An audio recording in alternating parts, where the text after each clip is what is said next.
perkenalkan nama saya Nelia Sapitri dari Prodi PAI 6A Kuantitatif.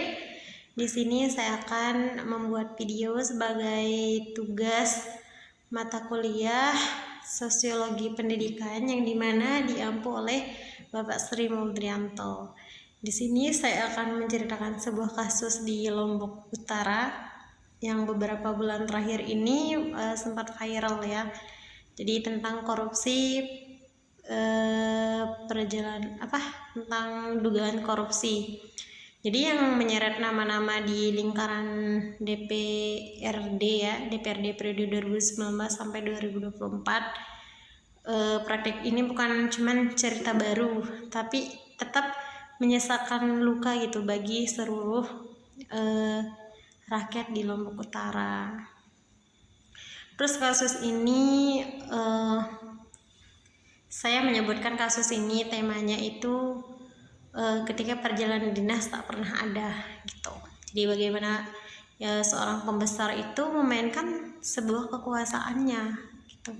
Jadi kasus ini bermula dari laporan masyarakat sipil ya, masyarakat biasa dan temuan Badan Pemeriksa Keuangan atau BPK ya, bisa disingkat BPK, yang menduga adanya puluhan pengajuan DPPD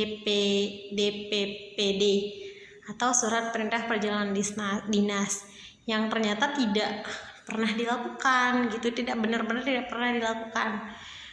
Jadi dana dicairkan, laporan dibuat, tapi langkah kaki para wakil rakyat itu tak pernah benar-benar sampai ke tempat tujuan gitu. Jadi yang rugi siapa? Yang rugi itu rakyat. Jadi dana atau negara yang dirugikan itu sampai ratusan juta rupiah, dan sebagian dari dana itu memang telah dikembalikan. Tapi pertanyaannya, apa itu cukup gitu? Ya tentu jawabannya pasti tidak.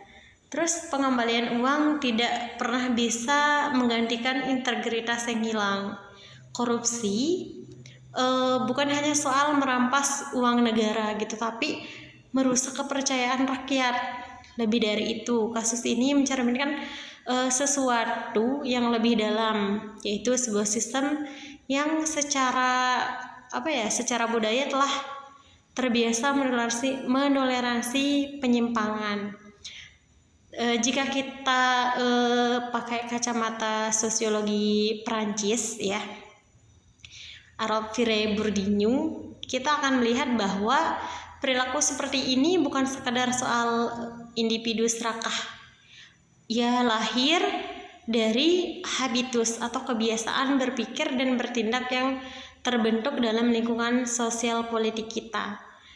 Jadi dalam kasus Lombok Utara ini, habitus kekuasaan ini membuat praktik manipulasi dan administrasi itu dianggap biasa, bahkan dibenarkan selama tidak keterlaluan katanya. Di sisi lain, mereka juga yang terlibat punya modal, kayak modal sosial, modal budaya, dan modal ekonomi yang diperoleh dari akses langsung terhadap dana publik. Ketiganya digunakan untuk bermain, istilahnya, dalam arena politik yang tampaknya sudah tak asing lagi kita dengar dengan praktik-praktik semacam ini gitu.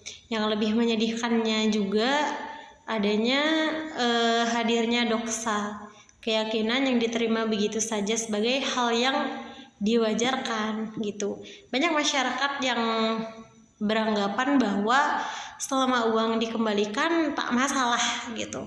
Ini adalah bentuk miscreation ketika pelanggaran dianggap sebagai bagian dari sistem, bukan sesuatu yang harus dilawan gitu. Lalu yang harus kita lakukan tuh gimana? Apa kita diam atau enggak gitu? Masalah ini tidak akan selesai hanya dengan memenjarakan satu atau dua oknum. Kita butuh solusi yang menyentuh akar gitu, yang solusi yang bisa supaya hal tidak seperti itu tidak terjadi. Pertama-tama mungkin penanganan hukum harus dijalankan secara tegas dan transparan. Jadi hukum tidak boleh tunduk pada relasi kuasa atau pertimbangan politik lokal. Terus yang kedua mungkin sudah saatnya kita beralih ke sistem digital supaya sehingga pelaporan yang berbasis atau